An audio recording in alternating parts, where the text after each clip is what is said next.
ഏറ്റവും പ്രിയമുള്ളവരെ, സ്നേഹത്തിൻ്റെയും സഹനത്തിൻ്റെയും ഓർമ്മകൾ ഉണർത്തിക്കൊണ്ട് ഒരു ക്രിസ്മസ് കാലം കൂടി വന്നെത്തിയിരിക്കുന്നു.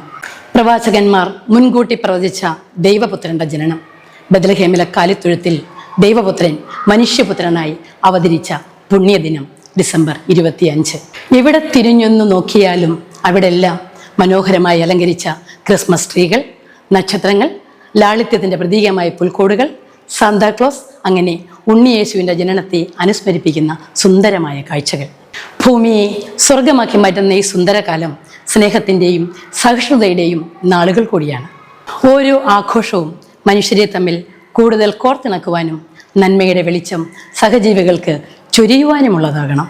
അതിർവരമ്പുകളും ചേരിതിരിവുകളും വർദ്ധിച്ചു വരുന്ന ഈ കാലഘട്ടത്തിൽ സ്വാർത്ഥതയുടെ യുദ്ധഭൂമിയിൽ മത്സരിക്കാൻ നിൽക്കാതെ നമ്മുടെ ഉള്ളിലുള്ള നക്ഷത്രത്തെ സ്ഫുടം ചെയ്ത് സ്വയം പ്രകാശിക്കുവാൻ കഴിയുമ്പോഴാണ് ക്രിസ്മസ് അർത്ഥപൂർണമാകുന്നത്. ശീമോന്റെ കൊട്ടാരത്തിലെ വിരുന്നിനേക്കാൾ പാപിനിയായ മഗ്ദലന മറിയത്തിൻ്റെ കണ്ണുനീർത്തുള്ളികളിൽ മഹത്വം കണ്ട യേശുദേവൻ മാനവികതയുടെ ഒരു ദാർശനികതയാണ് നമുക്ക് കാട്ടിത്തരുന്നത്.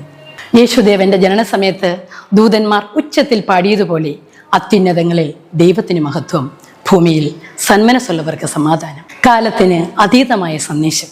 ക്രിസ്മസിൻ്റെ ഈ പുണ്യനാളുകളിൽ ഏറെ പ്രാധാന്യത്തോടെ ഓർക്കുന്നത് നമ്മുടെ കുഞ്ഞുങ്ങളെക്കുറിച്ചാണ്. നാളെയുടെ നക്ഷത്രങ്ങളായി മാറേണ്ട നമ്മുടെ കുഞ്ഞുങ്ങൾ.